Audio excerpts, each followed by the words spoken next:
ವಿಭೂತಿಯೇ ಉಂಟದು. ವಿಭೂತಿಯೇ ಮನ ದೈವ, ವಿಭೂತಿಯೇ ಸರ್ವ ಕಾರಣ, ವಿಭೂತಿಯೇ ಸರ್ವ ಸಿದ್ಧಿ, ವಿಭೂತಿಯೇ ಎನಗೆ ಕೂಡಲ ಚನ್ನ ಸಂಗಮ ದೇವ, ಶ್ರೀ ಮಹಾಭೂತಿ ಎಂಬ ಪರಂಜ್ಯೋತಿ ನೀವಾದಿರಾಗಿ, ವಿಭೂತಿಯೇ ಎನಗೆ ಸರ್ವ ಸಾಧನವು. ಷಟ್ಕೋನ ಬರೆಯುವಂಥದ್ದು ಗೊತ್ತಲ್ಲ, ಒಂದು ತ್ರಿಭುಜ ನಂತರ ಉಲ್ಟ ತ್ರಿಭುಜ ಬರುತ್ತೆ. ನಂತರ ಈಗ ಭಸ್ಮ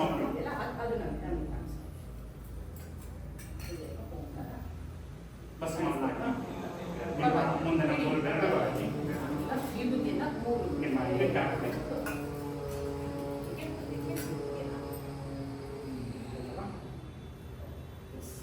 ಈಗ ಬಿಲ್ವ ಪತ್ರ ಇದೆಯಲ್ಲ, ಬಿಲ್ವ ಪತ್ರ ನಾವು ಹೂವ ನಿಮ್ಗೆ ಯಾವ್ದು ಸಿಗುತ್ತೆ, ಯಾಕಂದ್ರೆ ಬಿಲ್ವ ಪತ್ರ ಸಿಗದೇ ಇಲ್ಲ ಅಣ್ಣವರು, ನಮ್ಗೆ ಯಾವ್ದು ಸಿಗುತ್ತೆ ಅದು ನಮ್ಮ ಬಸವ ತತ್ವ ಅಂದ್ರೆ ಯಾವ್ದಿದೆ ಅದನ್ನು ಮಾಡುವಂಥದ್ದು. ಹುಡಿಕೊಂಡು ಏನು ಹೂವು ಆಗೋದಿಲ್ಲ, ಏನು ಬೇಡ ಅಂದ್ರೆ ಮನಸ್ಸೇ ಪೂಜೆ ಅಲ್ವಾ.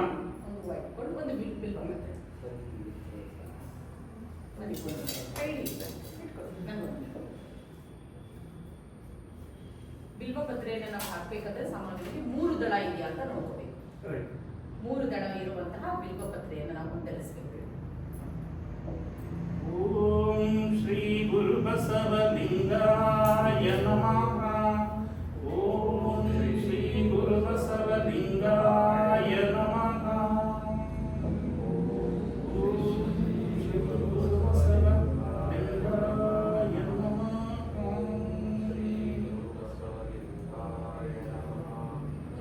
ಎಲ್ಲರೂ ಪಾಸ್ ಮಾಡಿ ಬಟ್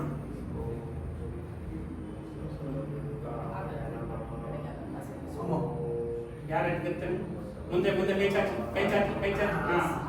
ಲಿಂಗ ಪೂಜೆಯ ಮಾಡಿರು ನಿಮ್ಮೊಳು ಪ್ರಾಣ, ಲಿಂಗ ಪೂಜೆಯ ಮಾಡಿರು ಗಂಗೆಯ ಮುನಿದಾಳ ಸಂಗಮಗಳು ಮಿಂದು ಶೃಂಗಟಾದ ದುಬಾರಿಯ ರಂಗ ಮಂಟಪದೋಡು ಲಿಂಗ ಪೂಜೆಯ ಮಾಡಿರು ನಿಮ್ಮೊಳು ಪ್ರಾಣ, ಲಿಂಗ ಪೂಜೆಯ ಮಾಡಿರು ವರಭಕ್ತಿ ಜಲವ ನೀಡಿ ಮಜ್ಜನದೈದು ವಿರತಿ ಗಂಧವನೇ ನೀಡಿ ಕರಣೇಂದ್ರಿಯಗಳೆಂಬ ಮಿರುಗುವ ಕ್ಷತೆಯಾನಿಟ್ಟರಿವೆಂಬ ನಿರ್ಮಲ ಸರಸ ಪುಷ್ಪವ ಸೂಡಿ ಲಿಂಗ ಪೂಜೆಯ ಮಾಡಿರೋ ನಿಮ್ಮೊಳು ಪ್ರಾಣ, ಲಿಂಗ ಪೂಜೆಯ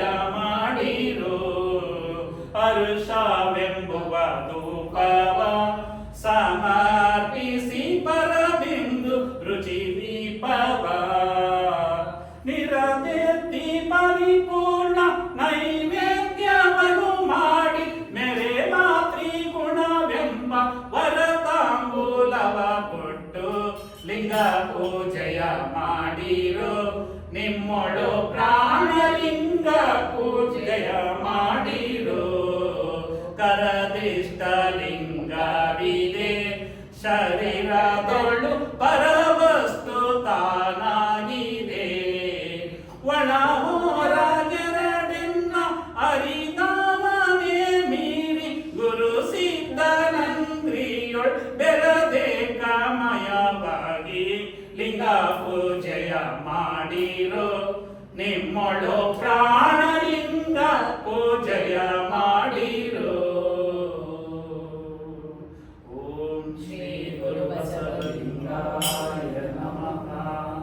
ಈಗ ಇದನ್ನ ಲಿಂಗವನ್ನ ಇಟ್ಕೋತೀವಿ.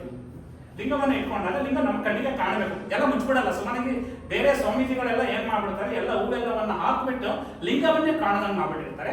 ಆದ್ರೆ ಲಿಂಗ ಏನ್ ಮಾಡ್ಬೇಕು, ನಮ್ಗೆ ಈ ಕಪ್ಪುವನ್ನ ನಮ್ಮ ಕಣ್ಣಿಗೆ ಕಾಣಬೇಕು. ಒಂದು ಹೂವ ಅಥವಾ ಒಂದು ಪತ್ರವನ್ನ ಅಥವಾ ಒಂದು 2 ಹೂವನ್ನ ಹಾಕ್ಬಿಟ್ಟು ಈ ಲಿಂಗ ನಮ್ಮ ಕಣ್ಣಿಗೆ ಕಾಣಂಗೆ ಮಾಡಬೇಕು. ಇಲ್ಲಿ ಹೀಗೆ ಇಟ್ಕೋಬೇಕು, ಸ್ವಲ್ಪ ನಮ್ಮ ಕಣ್ಣಿಗೆ ಕಾಣಂಗೆ ನೇರ ದೃಷ್ಟಿ ಕಣ್ಣಿಗೆ. ಈ 5 ಬೆರಳುಗಳಲ್ಲಿ ಕಣ್ಗಳಲ್ಲಿ ಲಿಂಗ ಬಾರದ ಚೆಲುವ ಅಂತ ಹೇಳ್ತಾರೆ. ಅಂದ್ರೆ ಹೊಸದಾಗಿ ಮದುವೆ ಆಗಿರೋ ಹುಡುಗ ಹುಡುಗನ್ನ ಹುಡುಗಿ ನೋಡ್ತಾ ಇರತ್ತೆ, ಹುಡುಗಿನ ಹುಡುಗನ್ ನೋಡ್ತಾ ಇರತ್ತೆ. ಅಂದ್ರೆ ನಾವ್ ಏನ್ ಮಾಡ್ಬೇಕು, ಲಿಂಗವನ್ನ ನಾವು ನೋಡ್ತಾ ಇರ್ಬೇಕು. ಆ ರೀತಿ ಪ್ರೀತಿಯನ್ನ ನಾವು ಲಿಂಗದ ಮೇಲೆ ಇಟ್ಕೊಳ್ಬೇಕು ಅಂತ ಹೇಳ್ತಾರೆ. ಅದನ್ನ ನೋಡ್ತಾ ನೋಡ್ತಾ ನಮ್ಮ ಆನಂದ ಬಾಷ್ಪ ಬಂದ್ಬಿಡುತ್ತೆ. ಆ ಲಿಂಗವನ್ನ ನೋಡಿ ನೀವು ದೃಷ್ಟಿ ಇಟ್ಟು ಆನಂದ ಬಾಷ್ಪವನ್ನ ಸುರಿಯುತ್ತೆ. ಇದನ್ನ ಇಟ್ಕೊಂಡು ಅದಕ್ಕೆ ಬಸವಣ್ಣವ್ರು ಹೇಳ್ತಾರೆ ಒಂದು ವಚನ, ನಾನು ಹೇಳ್ಕೊಡ್ತೀನಿ ಹೇಳಿ. ಜಗದಗಲ ಜಗದಗಲ ಮುಗಿಲಗಲ ಮುಗಿಲಗಲ ಮಿಗೆಯಗಲ ಮಿಗೆಯಗಲ ನಿಮ್ಮಗಲ ನಿಮ್ಮಗಲ ಪಾತಾಳದಿಂದವೇ ಹತ್ತತ್ತ ಪಾತಾಳದಿಂದವೇ ಹತ್ತತ್ತ ನಿಮ್ಮ ಶ್ರೀಚರಣ ನಿಮ್ಮ ಶ್ರೀಚರಣ ಬ್ರಹ್ಮಾಂಡದಿಂದವೇ ಹತ್ತತ್ತ ಬ್ರಹ್ಮಾಂಡದಿಂದವೇ ಹತ್ತತ್ತ ನಿಮ್ಮ ಶ್ರೀ ಮುಕುಟ ನಿಮ್ಮ ಶ್ರೀ ಮುಕುಟ ಅಗಮ್ಯ ಅಗಮ್ಯ ಅಗೋಚರ ಅಗೋಚರ ಅಪ್ರತಿಮ ಲಿಂಗವೇ ಅಪ್ರತಿಮಲಿಂಗವೇ ಕೂಡಲ ಸಂಗಮ ದೇವಯ್ಯ ಕೂಡಲ ಸಂಗಮ ದೇವಯ್ಯ ಎನ್ನ ಕರಸ್ಥಳಕ್ಕೆ ಎನ್ನ ಕರಸ್ಥಳಕ್ಕೆ ಬಂದು ಬಂದು ಚುಳುಕಾದಿರಯ್ಯ ಚುಳುಕಾದಿರಯ್ಯ. ಶಿವ ಇದಾರಲ್ಲ ಪರಶಿವ ಜಗದಗಲ ಅಂತ ಹೇಳ್ತಾರೆ, ಮುಗಿಲಗಲ ಅಂತ ಹೇಳ್ತಾರೆ, ಅಂದ್ರೆ ಆಕಾಶದಗಲ ಅಂತ ಹೇಳ್ತಾರೆ. ಕೊನೆಗೆ ದೇವ್ರನ್ನ ಅಳೆಯಕ್ಕಾಗಲ್ಲ. ಈ ಭೂಗೋಳ ಶಾಸ್ತ್ರವನ್ನು ಓದಿದಿರಲ್ಲ, ಭೂಮಿಯನ್ನ ಚೆಂಡಿನ ಆಕಾರ, ಗೋಲಿ ಆಕಾರ ಅಂತ ಹೇಳ್ತಾರೆ. ಕೊನೆಗೆ ಭೂಗೋಳ ಶಾಸ್ತ್ರದಲ್ಲಿ ಒಂದು ಪದವನ್ನ ಬಳಸ್ತಾರೆ, ಜಿಯಾಯ್ಡ್ ಅಂತ. ಭೂಮಿಗೆ ಯಾವುದೇ ಆಕಾರ ಇದೆ ಅದೇ ಆದ ಆಕಾರ ಇದೆ ಅಂತ, ಅದಕ್ಕೆ ಭೂಮ್ಯಾಕಾರ ಅಂತ ಕನ್ನಡದಲ್ಲಿ ಬಳಸ್ತಾರೆ. ಹಂಗೆ ಬಸವಣ್ಣನವರಿಗೆ ಭೌಗೋಳಿಕ ಜ್ಞಾನ 12ನೇ ಶತಮಾನದಲ್ಲಿ ಇತ್ತು. ಅದಕ್ಕೆ ಅವರು ಕೊನೆಗೆ ಹೇಳ್ತಾರೆ, ಜಗದಗಲ ಮುಗಿಲಗಲ ಮಿಗೆಯಗಲ ನಿಮ್ಮಗಲ ಆಗ್ಬಿಡ್ತಾರೆ, ನಿಮ್ಮನ್ನ ಅಂತ್ಯ ಮಾಡಕ್ಕೆ ಸಾಧ್ಯ ಇಲ್ಲ. ಹಂಗೆ ನೀವು ಅಂತ್ಯವರು ಬಂದು ಎನ್ನ ಕರಸ್ಥಳಕ್ಕೆ ಬಂದು ಚಿಕ್ಕವರಾಗಿದ್ದೀರಿ, ಎಲ್ಲ ಚಿಕ್ಕಬಿಟ್ಟಿದ್ದೀರಲ್ಲ ಅಂತ ಹೇಳ್ತಾ ಇದ್ದಾರೆ. ನಂತರ 2ನೇ ವಚನ, ಜಗವನೊಳಕೊಂಡ ಲಿಂಗವು ಜಗವನೊಳಗೊಂಡ ಲಿಂಗವು ಸೊಗಸಿಂದೆ ಸೊಗಸಿಂದೆ ಎನ್ನ ಕರಸ್ಥಳಕ್ಕೆ ಬಂದಿರಲು ಎನ್ನ ಕರಸ್ಥಳಕ್ಕೆ ಬಂದಿರಲು ಗುರು ಲಿಂಗಮ ಜಂಗಮ ಮೂರ್ತಿಯಾಗಿ ಗುರುಲಿಂಗ ಜಂಗಮ ಮೂರ್ತಿಯಾಗಿ ಮೂರ್ತಿಗೊಂಡಿತ್ತು ನೋಡ. ಮೂರ್ತಿಗೊಂಡಿತ್ತು ನೋಡ. ಆಹಾ ಎನ್ನ ಪುಣ್ಯವೇ, ಆಹಾ ಎನ್ನ ಪುಣ್ಯವೇ, ಆಹಾ ಎನ್ನ ಭಾಗ್ಯವೇ, ಆಹಾ ಎನ್ನ ಭಾಗ್ಯವೇ, ಆಹಾ ಅಖಂಡೇಶ್ವರ ಆಹಾ ಅಖಂಡೇಶ್ವರ ನಿಮ್ಮ ಘನವ ಕಂಡು ನಿಮ್ಮ ಘನವ ಕಂಡು ಎನ್ನ ಮನಕ್ಕೆ ಎನ್ನ ಮನಕ್ಕೆ ಮಂಗಳವಾಯಿತು ನೋಡ. ಮಂಗಳವಾಯಿತು ನೋಡ. ಜಗವನ್ನು ಒಳಗೊಂಡ ಲಿಂಗವು ಎನ್ನ ಕರಸ್ಥಳಕ್ಕೆ ಬಂದಿದೆ, ಅಯ್ಯೋ ಇದು ನನ್ನ ಪುಣ್ಯ, ಇದು ನನ್ನ ಭಾಗ್ಯ ಅಂತ ಕೊಂಡಾಡ್ತಾ ಇದ್ದಾರೆ.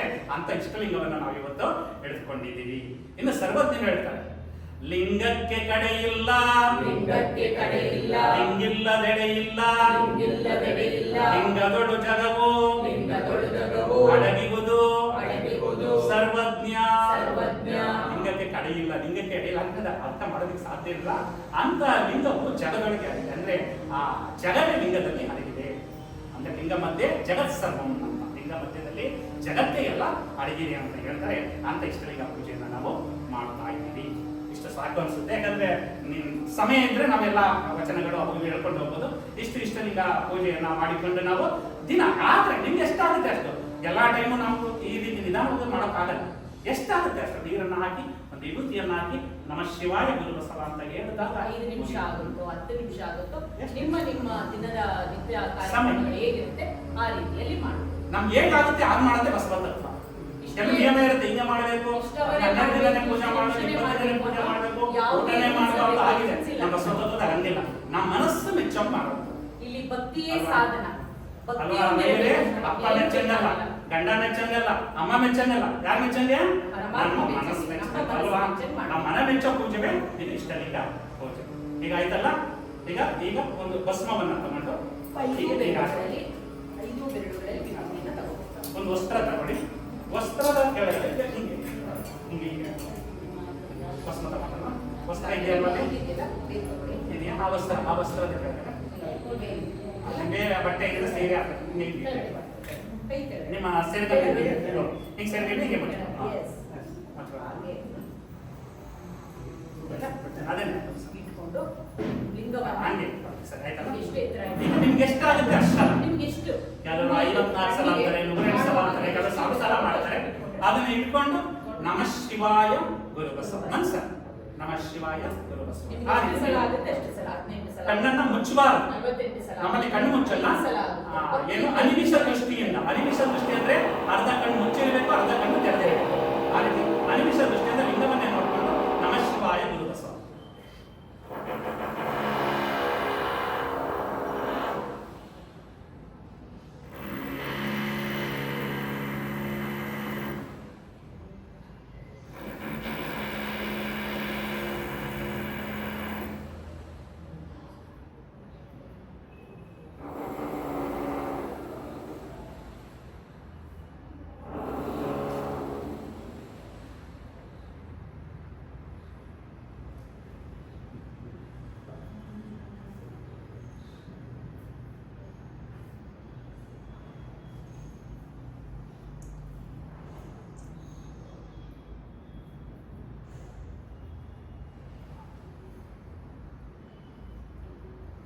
ನಾವು ಕಷ್ಟಪಟ್ಟ ಮಾಡೋದು ಬೇಡ, ಇಷ್ಟಪಟ್ಟು ಮಾಡೋಣ. ಇಷ್ಟಪಟ್ಟು ಅಲ್ಲ ಸರ್, ನೀವು ಇಷ್ಟಪಟ್ಟೆ ತಾನೇ ನಮ್ಗೆ ಕರ್ಸ್ಕೊಡೋ ಬಯಸೋದಿಲ್ಲ. ಹಾಗೆ ಕಷ್ಟಪಟ್ಟು ಕರ್ಸ್ಕೊಬಿಟ್ರೆ ನಾವು ಹಿಂಗೆ ಮಾಡೋಕ್ಕಾಗಲ್ಲ ಅಲ್ವಾ? ಆ ಮನೋಭಾವನೆ ಬೇರೆ ಇರುತ್ತೆ, ನಮ್ಮ ಮನೋಭಾವನೆ ಬೇರೆ ಇರುತ್ತೆ. ನಾವು ಇಷ್ಟಪಟ್ಟು ಬಂದಿದ್ದೀವಿ, ಅವರು ಇಷ್ಟಪಟ್ಟು ಕರ್ಸ್ಕೊಂಡಿರೋದ್ರಿಂದ ಲಿಂಗ ಪೂಜೆನೂ ಕೂಡ ಇಷ್ಟಪಟ್ಟು ಮಾಡೋಣ. ಕಷ್ಟಪಟ್ಟು ಮಾಡಿದಾಗ ಅದು ಶ್ರೇಯಸ್ ಮಾಡಲ್ಲ. ಈಗ ಆಯ್ತಲ್ಲ, ಈ ಪತ್ರವನ್ನು ತೆಗೆದು ಇದಕ್ಕೆ ಹಾಕಿ. ಈಗ ಮಾಮೂಲಿ ಇದು ಬಸವೋದಕ ಮಾಡಿದ್ದೀರಾ ಆಲ್ರೆಡಿ. ಬಸವೋದಕ ಅಂದ್ರೇನು? ನೀರಿಗೆ ಶ್ರೀ ಗುರು ಬಸವಲಿಂಗಾಯ ನಮಃ ಅಂತ ಹಾಕಿದೀವಿ. ಈ ಬಸವೋದಕನ ತಗೊಂಡು ಇಲ್ಲಿಗೆ ನಮ ಶಿವಾಯ ಗುರು ಬಸವ ಅಂತ ಅದಕ್ಕೆ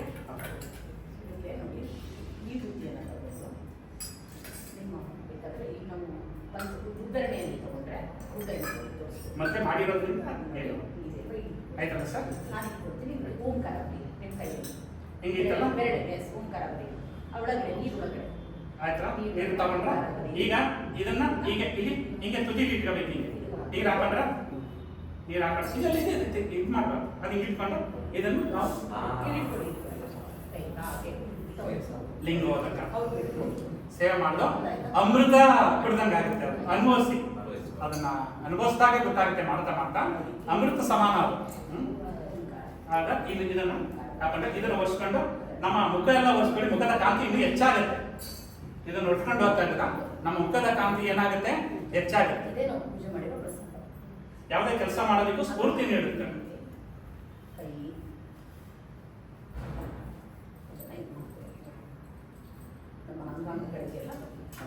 ಭಸ್ಮವನ್ನು ಹಾಕಿ ನಂತರ ಯೋಗ ಮಾಡುವಾಗ ಈ ರೀತಿ ಮಾಡ್ಕೊಳ್ತಾರೆ.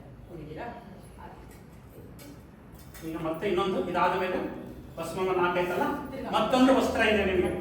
ಇದನ್ನ ನಮ್ಗೆ ಸಾಯಂಕಾಲಕ್ಕಾದ್ರೂ ಆಗ್ಬೋದು, ನಾಳೆಗಾದ್ರೂ ಆಗ್ಬೋದು. ಹೊಸ ವಸ್ತ್ರ ಇದೆಯಲ್ಲ, ಹೊಸ ವಸ್ತ್ರವನ್ನ ತಗೊಂಡು ಲಿಂಗವನ್ನ ಇಟ್ಕೊಂಡು ಹಾಕೋದು. ಪೂಜೆ ಆಗಿರೋದ್ರಿಂದ ಎರಡನೇ ಸಲ ಪೂಜೆ ಅವಶ್ಯಕತೆ ಇಲ್ಲ. ನಂತರ ಭಸ್ಮವನ್ನ ಹಾಕ್ಬಿಟ್ಟು ಈ ವಸ್ತ್ರಕ್ಕೆ ಹಾಕೊಂಡು ನಂತರ ನಮ್ಮ ಕರಡಿಗೆ ಒಳಗಡೆ ಹಾಕೊಳ್ಳುವಂಥದ್ದು.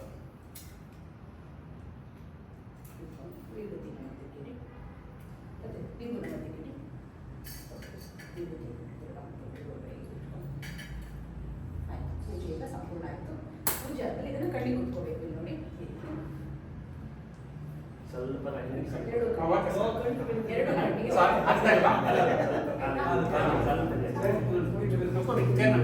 ಈಗ ಏನ್ ಮಾಡ್ಬೇಕು ಸರ್? ಈ ಕೆಲವು ಕರಡಿಗೆ ಕಪ್ಪಾಗ್ಬಿಟ್ಟಿರುತ್ತೆ ನೋಡಿರ್ಬೋದು ಕೆಲವರು, ಅಲ್ಲ ಸರ್? ಯಾಕೆ ಕಪ್ಪಾಗುತ್ತೆ ಅಂದ್ರೆ ಬೆವರಿಗೆ ಕಪ್ಪಾಗುತ್ತೆ. ಆಗ ಏನ್ ಮಾಡ್ಬೇಕು? ಅದಾದ್ಮೇಲೆ ಭಸ್ಮವನ್ನ ತಗೊಂಡು ಈ ಕರಡಿಗೆ ಹಿಂಗೆ ತೀರ್ಕೊತಾ ಇರ್ಬೇಕು ಸರ್. ನಮ್ಮ ಇಷ್ಟಲಿಂಗ ಪೂಜೆ ಆಗ್ತದೆ. ನಿಮಗೆ ಅನುಕೂಲ ಆದ್ರೆ ನೆಲದಲ್ಲಿ ಕೂತ್ಕೋಬಹುದು, ಆಗ್ಲಿಲ್ಲ ಅಂದ್ರೆ ಚೇರ್ ಮೇಲೆ ಕೂತ್ಕೊಂಡು ಇಷ್ಟಲಿಂಗ ಪೂಜೆಯನ್ನ ಮಾಡಿ ಸರ್. ಅನೇಕ ಸ್ವಾಮೀಜಿಗಳಿಗೆ ನೆಲದಲ್ಲಿ ಕೂತ್ಕೊಳ್ಳೋಕ್ಕಾಗಲ್ಲ, ಅವರೇ ಇಲ್ಲ ಮಾಡ್ತಾರೆ. ಅದಕ್ಕೆ ಈಗ ಮನಸ್ಸು ಬೆಳೆಸಬೇಕಾಗಿರೋದ್ರಿಂದ ನಿಧಾನ ಮಾಡ್ಬೇಕಾಗಿರೋದ್ರ ಒಂದು ಚೇರ್ ಹಾಕೊಳ್ಳಿ, ಮುಂದೆ ಟೇಬಲ್ ಹಾಕೊಳ್ಳಿ, ಟೇಬಲ್ ಹಾಕೊಂಡು ಕೂತ್ಕೊಂಡು ಆರಾಮ ಮಾಡಿ ಸರ್. ನೀವು ನೆಲದಲ್ಲೇ ಕೂತ್ಕೊಳ್ಬೇಕು ಅಂತ ಏನಿಲ್ಲ. ನಮ್ಮ ಆರೋಗ್ಯ ಹೇಗಿರುತ್ತೆ ಹಂಗೆ. ಹಿಂಗೆ ಭಸ್ಮವನ್ನು ಹಿಂಗೆ ತಿಳಿದಾಗ ನನ್ನ ಕರಡಿಗೆ ಹೇಗಿದೆ ಹಂಗೆ ಬಿಡಿಯಾಗಿರುತ್ತೆ. ಅಂದ್ರೆ ವಿಭೂತಿಯನ್ನ ಮೇಲಕ್ಕೂ ಕೂಡ ಏನ್ ಮಾಡ್ಬೇಕು? ಇದು ಹಿಂಗೆ ಉಚ್ಕೋತಾ ಇರ್ಬೇಕು ಸರ್. ಉಚ್ಕೋತಾ ಇದ್ದಾಗ ಆ ವಸ್ತ್ರ ಇದಾಗುತ್ತೆ, ಕರಡಿಗೆ ತುಂಬಾ ಶೈನಿಂಗ್ ಅಂದ್ರೆ ಪ್ರಕಾಶಮಾನವಾಗಿ ಹೊಡಿತಾ ಇದೆ. ಗಟ್ಟಿ ಇರಲಿ ಅಂತ ಹೇಳಿ